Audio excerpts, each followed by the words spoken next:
Hello Sandra, merci d'être avec nous aujourd'hui. Salut Noémie, je suis ravie que tu aies choisi de m'interviewer, ça me fait énormément plaisir. C'est un plaisir partagé. Est-ce que tu peux te présenter de la manière qui te plaît? Alors, je suis Sandra, j'ai 41 ans. Je pourrais te parler de mes expériences, mais on s'en fout. Moi, j'ai des valeurs, c'est la liberté, c'est la recherche du beau, c'est l'engagement. Tout ça, ça fait partie de ma boussole intérieure. Je suis multipassionnée par l'art, par les relations humaines, par la nature. Je suis une hypersensible, une hyperactive, une hyper empathique, une hyper potentielle, une multipotentielle. J'aime faire plein de choses en même temps. Et mon fil rouge, c'est de découvrir, d'apprendre plein de nouvelles choses tout le temps. Donc, depuis 3 ans, j'accompagne des entrepreneurs à trouver vraiment leur ADN et de se connecter à vraiment ce qu'ils sont. Mais je ne sais pas ce que je ferai dans un an ou deux. Je me laisse porter. Super. Qu'est-ce qui t'a motivé à te lancer dans l'entrepreneuriat du coup? Alors moi, ça fait depuis 2010 que je me suis lancée dans l'entrepreneuriat parce que, comme je te disais, j'ai une valeur liberté qui est hyper présente, hyper puissante, hyper forte et que je me suis rendu compte que dans le salariat, j'étais enchaînée et que je me sentais vraiment enchaînée et l'impression d'être utile qu'à un patron. Et ça, j'ai trop de valeurs, d'engagement, de responsabilité pour. Ça me suffisait pas en fait. Moi, j'avais besoin de me sentir utile à plus que juste à un patron. Et j'ai un antécédent de problèmes de santé, j'ai des antécédents, et j'ai toujours été intéressée par la médecine naturelle, par d'autres médecines complémentaires, d'autres voies. Donc je me suis lancée en 2010 en tant que thérapeute, parce que je me suis formée déjà pour moi, et je voulais aussi partager cette bonne nouvelle avec le reste du monde. Et du coup, j'ai fait plusieurs années en tant que thérapeute, après aussi en tant que coach de vie, tout en étant aussi graphiste à mon compte parce que, comme je te dis, le design, c'est mon premier métier et je voulais pas m'enfermer dans un truc. Donc, toujours fait plein de choses en même temps. Donc, c'était pour moi quelque chose de très naturel de me lancer. J'ai sauté d'une falaise en ayant confiance que le parachute allait s'ouvrir et, ça l'a fait. Voilà, ça le fait parce que ça fait 12 ans et je reviendrai certainement pas en arrière. Ok. Comment tu passes du coup de graphiste à accompagner les entrepreneurs? Alors moi, donc j'étais designer, graphiste, chargée de communication. Je me suis toujours intéressée à ces domaines-là. En parallèle, donc je me suis formée en tant que naturopathe, en tant que coach de vie, et j'avais toujours un goût pour la relation humaine, la relation d'aide, aider l'autre. Vraiment, c'était toujours quelque chose de très très présent chez moi. Et sauf qu'à un moment donné, en tant que thérapeute, je me suis sentie un petit peu, en fait, j'ai eu l'impression d'au bout de j'ai fait un cycle, je fonctionne beaucoup par cycle dans ma vie, je me rends compte et qu'au bout de 7 ans, j'ai vraiment eu l'impression de tourner en rond et d'attirer énormément de victimes, des gens qui ont atteint de victimite et qui ne se bougent pas beaucoup. Et moi, j'ai un côté yang très présent aussi. Et moi, j'ai besoin que les gens passent à l'action. J'ai besoin que ça bouge parce que je veux bien qu'on se fasse aider, mais à un moment donné, faut bouger. Et ça m'a vraiment, ça m'a fatiguée, ça m'a usée. Et donc, c'est pour ça que j'ai choisi de travailler avec des entrepreneurs parce que je me suis dit que je voulais être avec des gens qui ont de l'enthousiasme, qui ont de l'énergie, qui ont envie de faire. Et c'est quand j'ai arrêté d'être thérapeute, j'ai fermé mon cabinet, c'est là que j'ai découvert le personal branding, où vraiment pour moi c'était une révélation parce que je me suis dit, ben, tiens, voilà quelque chose qui rassemble tout ce que j'ai fait. Parce que tu sais, cette impression d'être coupé en deux, d'un côté mon côté artiste et mon côté très dans le concret, très dans le travail avec les entreprises, dans le business, et de l'autre côté, la relation d'aide, la spiritualité, le travail sur les émotions. Et quand j'étais dans ma posture de thérapeute, je disais pas que je bossais avec les entreprises. Et quand je bossais pour les entreprises sur des sites internet, des choses comme ça, eh ben je disais pas que j'étais ça. Et ça, c'était juste plus possible. Donc, j'ai découvert le personal branding et ça a été, comme je disais, une révélation parce que je pouvais enfin rassembler tout ça. La relation d'aide, le côté humain, tu ne parles pas juste à un écran, tu parles à une personne, et en même temps d'aller dans le concret, dans les choses dans la matière, dans le réel, dans quelque chose et qui porte une énergie. Donc c'était un cheminement de plusieurs années, et peut-être que, comme tu dis, ça va peut-être encore évoluer, qui sait. Peut-être, l'avenir nous le dira. Ouais. Est-ce que toi, tu as eu des difficultés particulières, du coup, sur ton chemin entrepreneurial en tant que femme? Alors moi, les premières années, j'ai fait n'importe quoi. J'ai franchement, je comprends aujourd'hui pourquoi j'attirais pas les bonnes personnes. Je comprends pourquoi j'avais peu de visibilité. Je manquais de confiance en moi. J'étais pas forcément aidée par mon entourage parce que je viens pas d'une famille d'entrepreneurs, et j'ai fait toutes les erreurs que peut faire une entrepreneur. C'est Mais c'est enrichissant aussi parce que j'ai énormément appris. J'ai énormément appris parce que moi, je pensais qu'il suffisait d'être dans mon cœur de métier et d'être très bonne dans ce que je faisais et d'attendre dans mon petit bureau, mon petit cabinet, et que les gens allaient arriver parce que j'étais trop bien, j'étais tellement dans le cœur, dans la volonté de donner. Eh ben non, comme je disais, j'étais dans le vouloir et pas dans l'être. J'avais pas vraiment rassemblé tout ce que j'étais, c'était pas complètement aligné à moi, et du coup, j'entretenais ce manque de confiance aussi parce que je passais pas à l'action. Mais je savais pas quoi faire. Donc, il a fallu que je me fasse aussi accompagner pour comprendre aussi ça, de passer à l'action, mais à l'action juste. Tu parlais de confiance. Du coup, quelle est toi ta vision de la confiance et de l'image de soi? Heu, alors la confiance, pour moi, elle est complètement liée au passage à l'action, à la capacité à passer à l'action, et que de ne rien faire, de ne pas bouger, t'entretiens ce manque de confiance. Alors après, il y a aussi, mon expérience de thérapeute me dit, j'ai conscience aussi qu'on se fabrique un personnage, et qu'encore plus, je pense, pour les femmes, on a des personnages fabriqués par nos croyances, par l'éducation, par nos lignées de femmes, tout cet héritage qu'on porte qui crée que ça, on se crée un personnage dès la naissance, on se le crée. Et ça demande, je pense que ça demande un travail de déconstruction, de se libérer de l'éducation des parents, des modèles sociétaux, des modèles du monde, de se libérer de tout ça, de tous ces. C'est un gros boulot, je pense que c'est même le travail d'une vie de s'en libérer et de prendre conscience qu'on peut se créer notre personnage. Une fois que tu as déconstruit ça, que tu as pris conscience que ce fonctionnement-là, c'était pas toi.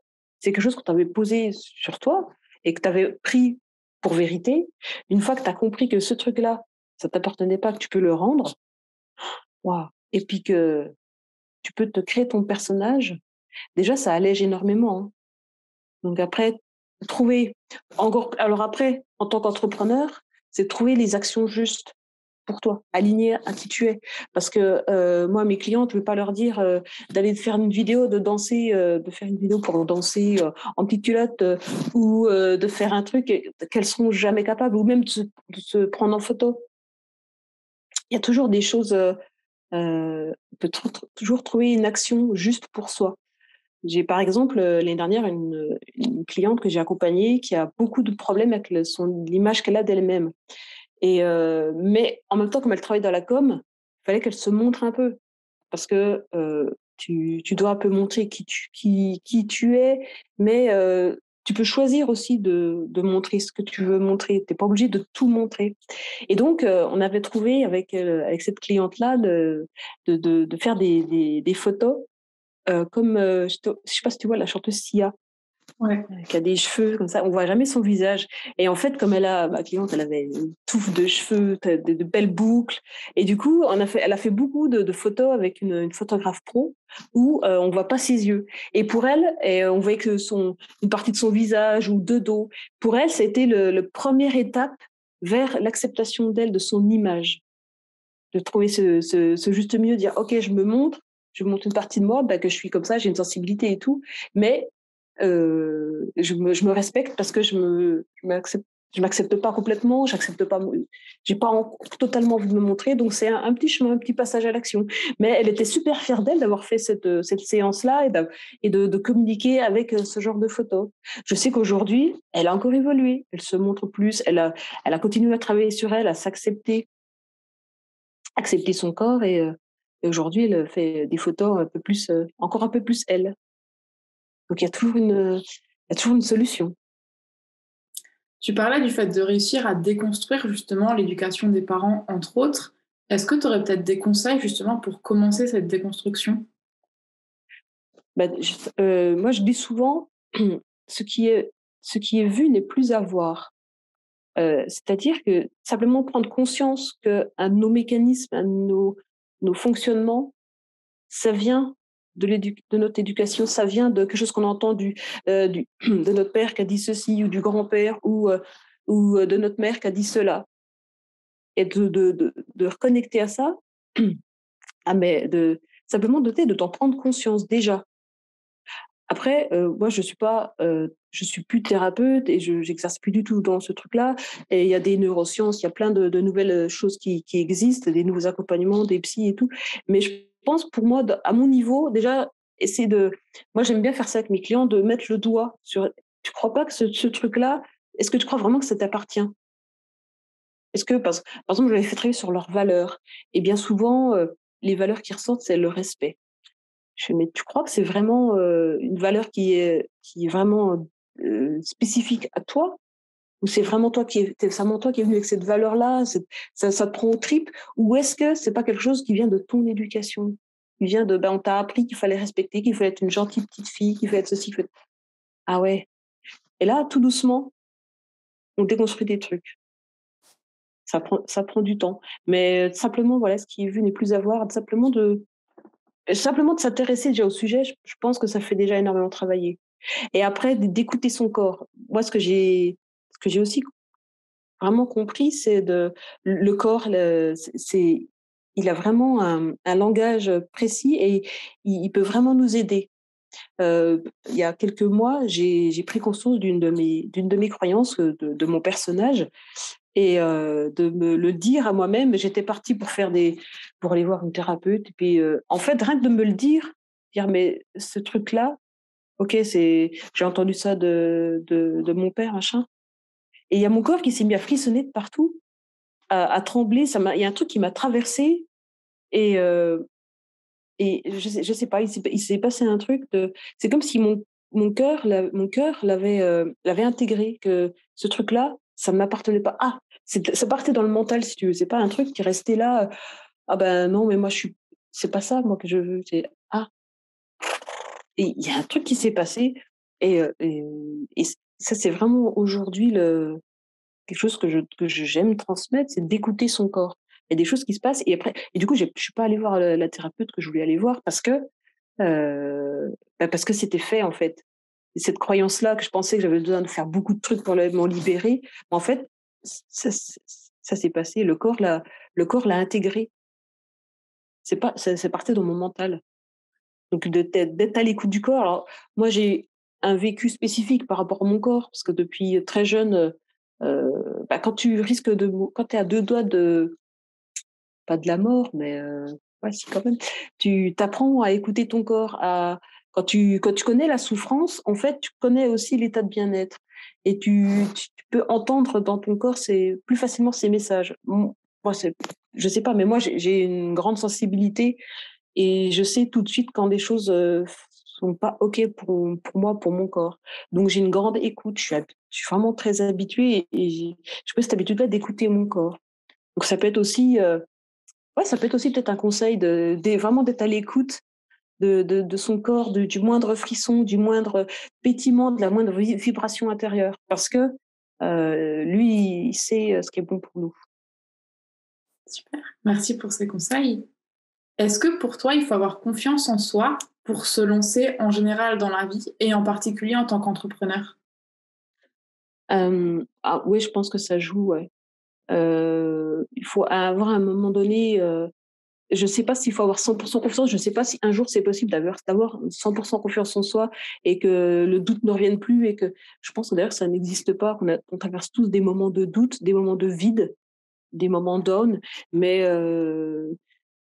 il faut trouver une petite, au moins je pense pour commencer, une petite partie de confiance, de confiance peut-être dans son projet, ouais, peut-être trouver suffisamment d'énergie dans son projet pour que l'énergie, notre énergie puisse suivre. Parce que moi, quand je me souviens, j'avais pas énormément confiance en moi, mais j'étais tellement convaincue par mon projet, tellement convaincue que j'allais faire du bien, que j'allais amener des bonnes choses, que j'allais faire le bien. Parce qu'à l'époque, c'est vraiment ce que je voulais, c'était faire le bien. Et que du coup, c'est ça qui m'a portée aussi. Et je m'étais dit: «Bah, non, mais allez, c'est bon, tu te lances, tu as 2 ans de chômage, tout va bien aller. De toute façon, tu tellement tu tellement d'énergie, c'est tellement porté par ça que c'est sûr que ça va marcher». Bon, bah, ça a mis un peu plus que 2 ans. Mais entre-temps, d'autres choses se sont passées. Mais je je pense que, voilà, mettre beaucoup d'énergie dans son projet, ça peut aider. Et c'est c'est aussi ce que je transmets, c'est que notre projet, notre entreprise, il porte, il porte une énergie à part entière. Pour moi, je vois vraiment l'entreprise comme un égrégore, comme une boule d'énergie, une forme, qu'on aurait, qui vient, s'incarner à travers nous et à côté de nous. Enfin, c'est pas notre entreprise, c'est pas juste, nous, c'est une extension de nous, mais c'est en même temps quelque chose une énergie à part entière. Et quand tu prends conscience de ça et qu'il y a quelque chose à que tu es porté par cette énergie-là, en fait. Tu te sens plus porté quand tu prends conscience que ton entreprise, elle est venue s'incarner au travers de toi, au travers de ton canal. Elle s'incarne, elle a sa propre énergie, elle a pas tes peurs, elle a pas tes croyances et tu sens, on se sent un peu poussé, on se sent pousser des ailes. Et ça peut aider quand, ça peut contrebalancer le manque de confiance en soi. Alors peut-être qu'on n'arrivera pas à toujours, dès le départ, faire des vidéos, faire des choses, de communiquer, de se montrer complètement, tel que l'on est, mais dans un deuxième temps, je pense que, ouais, se faire aider, se faire accompagner, c'est primordial. Moi, c'était mon erreur du départ, c'est que, j'avais peur de la concurrence, j'avais peur des autres et peut-être par, trop d'ego ou trop d'humilité, je sais pas, mais je suis pas allée assez vers les autres. Je pensais que les autres, ben, même l'histoire de sororité, tout ça et les autres thérapeutes, je me disais: «Ben non, j'ai pas besoin d'eux, j'ai pas besoin d'elles, je peux me débrouiller toute seule». Je voulais prouver aux autres que je pouvais me débrouiller toute seule et ouais, je me suis plantée. Ça a été, une des grosses erreurs, que j'ai fait, de rester dans mon coin, et de pas demander de l'aide et de rester dans mon coin toute seule, de pas aller simplement s'ouvrir aux autres et de pas avoir peur de la concurrence.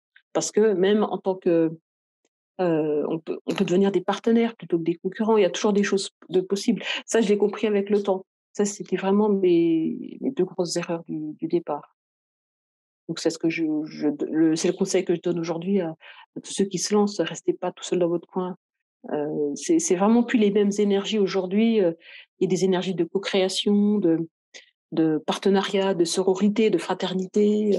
Il faut vraiment aller dans ces énergies-là. Pour moi, aujourd'hui, c'est vraiment ça. Et de se faire aider en plus, c'est pas mal. Parce qu'on sait pas, on peut pas savoir ce qu'il y a de mieux pour nous, ce qu'il y a de mieux pour notre entreprise. Ouais. On a besoin de l'effet miroir du coach, l'effet miroir de l'accompagnant Ok, pour avancer. ça marche. Tu parlais du coup du fait de faire des vidéos.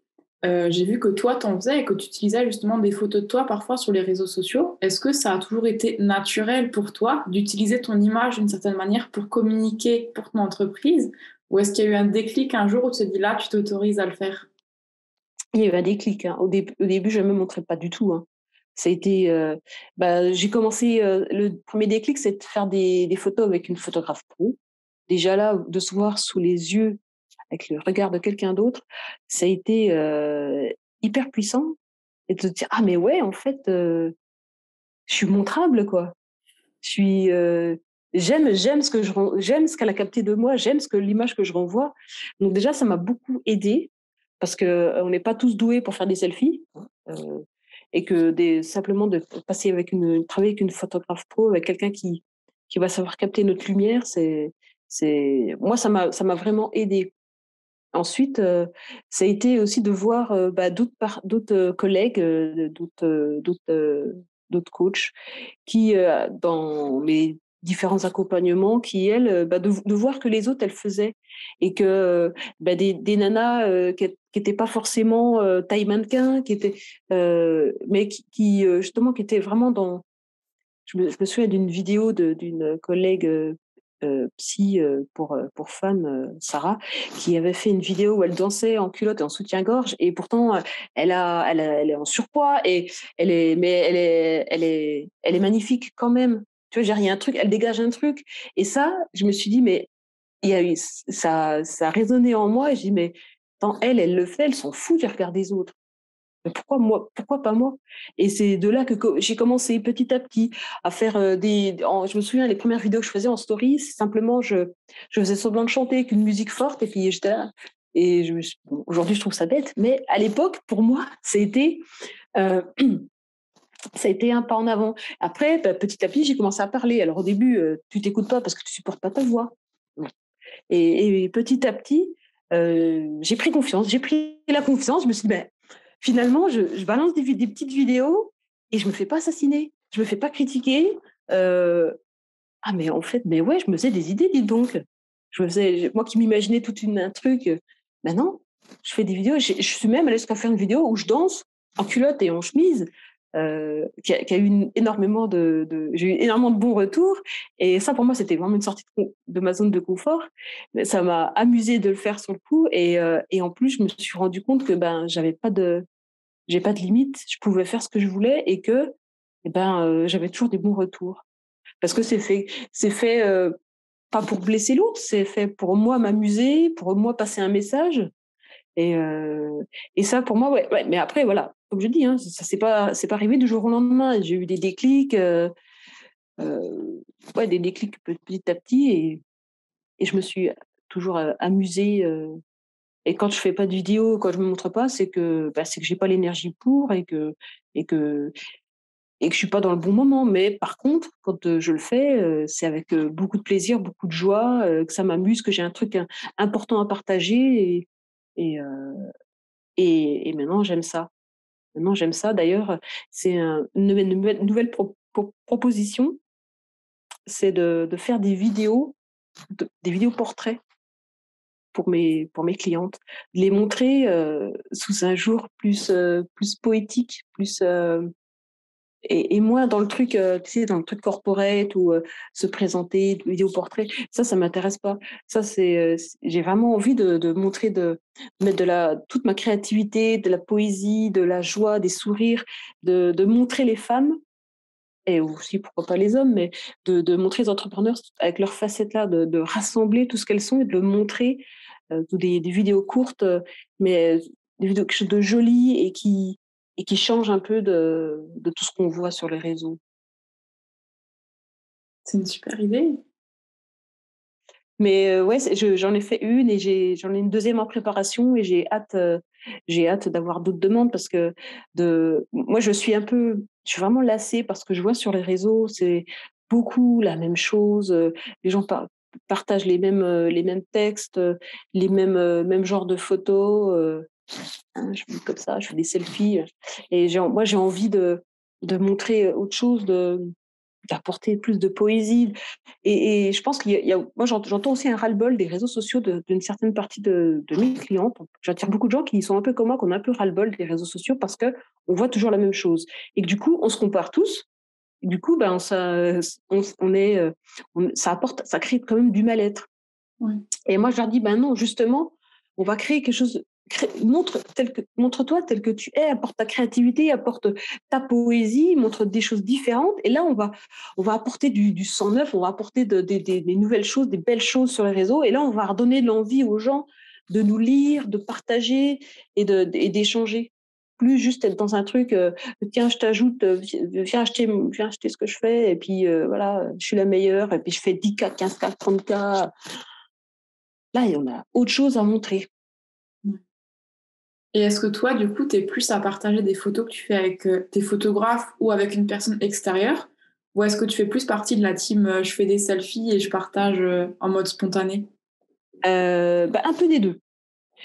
J'ai eu quelques photos de photographes qui sont qui sont périmées, je trouve, parce que j'ai plus la même coupe, j'ai plus la même énergie. Donc, et en ce moment, je fais pas mal de selfies, ou des selfies parce que j'aime ça. J'ai un trépied, j'ai un peu de matériel, donc je m'amuse avec ça. Mais et moi, comme je te disais, j'ai pas envie de faire juste le selfie comme ça, et puis d'être là. Ma tronche, on peut j'ai envie de la montrer d'une façon différente. Donc maintenant, comme je maîtrise Photoshop, Illustrator et compagnie, je m'amuse avec ces logiciels-là pour faire des images, pour intégrer un peu de forêt. Sur ma dernière photo que j'ai publiée, j'ai intégré une galaxie en fond, il y a une forêt en transparence, il y a un cerf, il y a un peu tout de moi, il y a vraiment ce côté poétique que j'ai envie d'ajouter, et pas simplement juste mettre ma tronche, parce que on a envie de voir autre chose, des choses plus, plus dans la sensibilité, plus dans de l'authenticité, mais j'ai envie de montrer des choses différentes. Donc oui, je fais un peu des deux. Ok. Même si je conseille aussi, je conseille des deux. Après, je pense que pour faire des belles photos, faut avoir un bon appareil, et puis avoir quelques notions de portrait, ne pas se mettre comme ça trop près, parce que tu te déformes. Enfin, il y a deux, trois. Mais après, je trouve qu'avec les outils d'aujourd'hui, entre Lightroom, Canva et, et, et puis d'autres, là, c'est les deux que j'utilise avec mon téléphone, je trouve qu'aujourd'hui, si tu t'intéresses à ce genre d'outils, avec un bon téléphone, avec un bon appareil photo dans ton téléphone, il y a moyen de faire de très belles photos aussi. Ouais. Je ne sais pas tu utilises ces logiciels-là, toi, pour tes photos? Ouais, alors moi je suis sur Lightroom du coup parce que j'ai pas forcément besoin de Photoshop parce que j'ai pas forcément de grosses retouches ou des choses comme ça. Donc moi c'est plus le côté naturel que je mets en valeur. Donc ça va être un petit peu les contrastes, la saturation, des choses comme ça.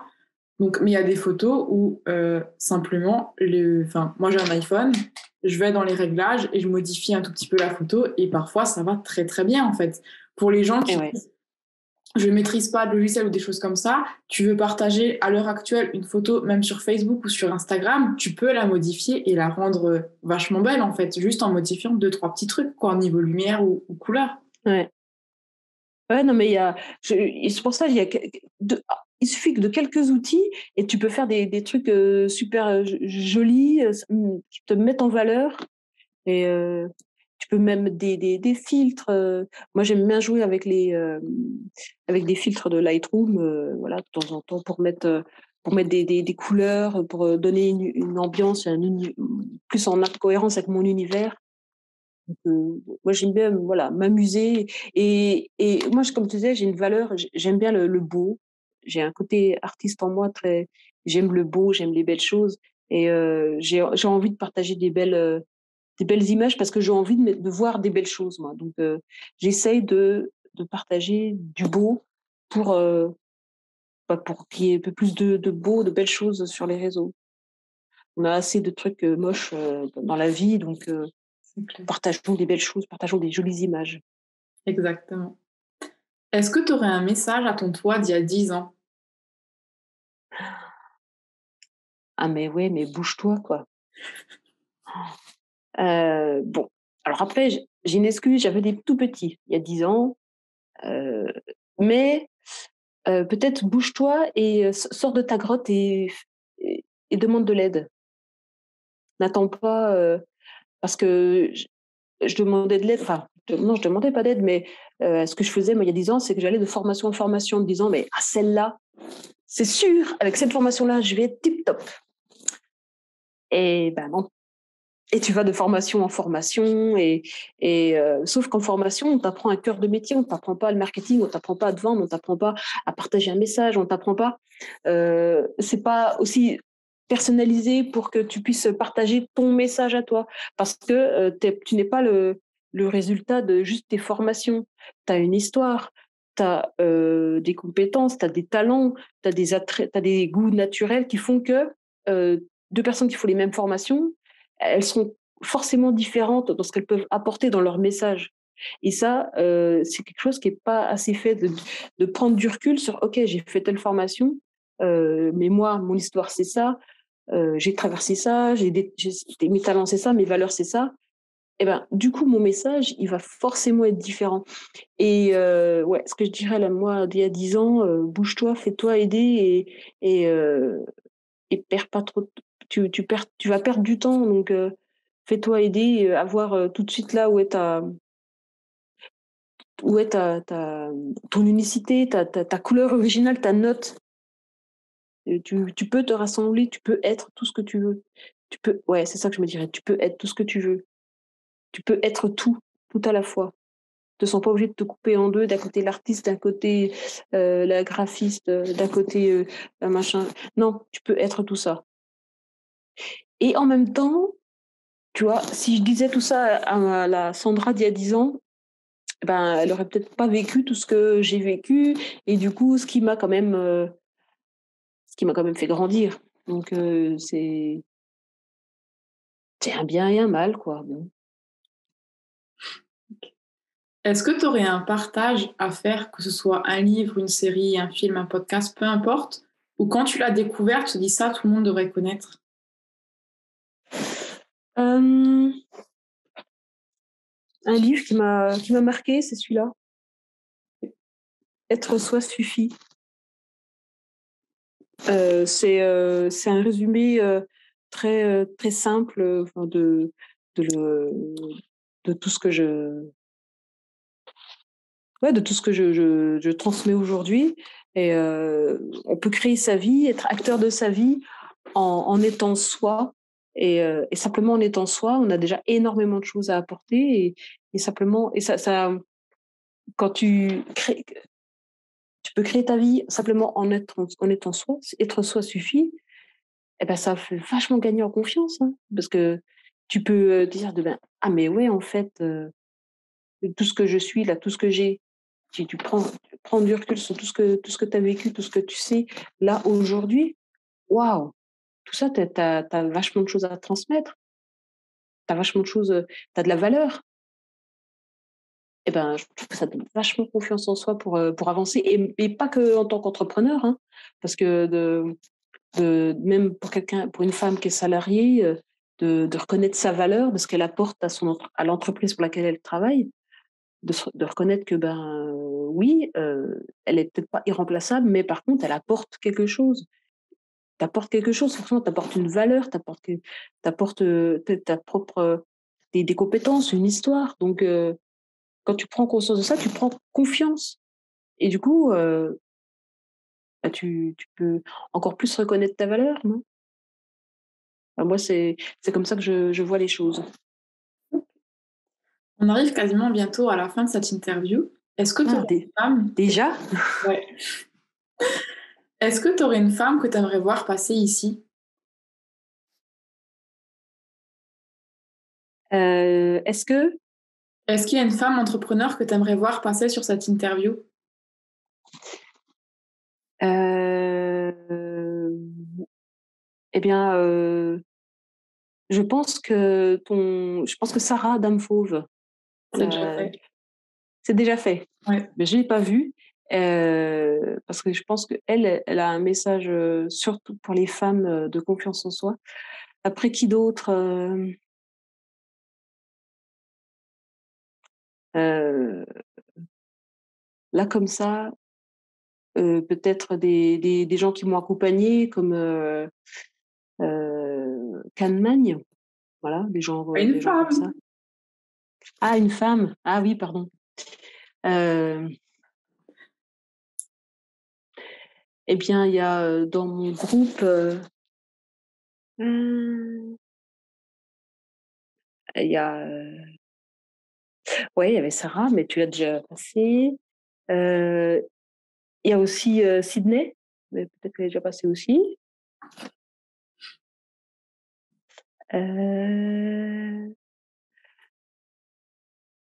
Il y a, j'ai une partenaire avec qui je développe des choses qui s'appelle Annie Gay. Ok. Tu peux la trouver sur Instagram, sur Love and Graces. Euh, et je pense qu'elle elle peut apporter sa vision. Elle est spécialisée dans le human design et elle peut t'apporter vraiment apporter une vision différente de tout ça par le human design. Elle est vraiment spécialisée là-dedans et on travaille ensemble à développer un accompagnement. Et je trouve que c'est hyper enrichissant le human design. Ok. Est-ce que tu aurais du coup un dernier message à faire passer aux personnes qui auront regardé l'interview jusqu'à la fin? Merci. Merci de nous avoir écoutés jusqu'à la fin. Soyez vous-même, montrez votre richesse, ce que vous avez là aujourd'hui, montrez-le. Vous avez de la valeur et tout est bon à être partagé. Vous avez forcément un message, forcément quelque chose d'enrichissant pour les autres. Parce que ce que vous avez vécu, les autres n'ont pas vécu. Donc, vous avez forcément une valeur, quelque chose d'enrichissant pour une autre personne. Même si c'est qu'une seule personne, il y a forcément une personne que tu peux aider, que tu peux, à qui tu peux transmettre un message. Donc, Génial, vas-y, ne perds pas de temps, montre-toi. super. Merci beaucoup pour le temps que tu m'as accordé, du coup. Il y aura Merci. toutes les infos, du coup, pour te retrouver, si jamais les personnes veulent te suivre ou voir ton travail. Ouais, avec Et joie. du coup, on se dit à très vite. Je te remercie, Noémie, et puis à très vite sur ton groupe ou ailleurs.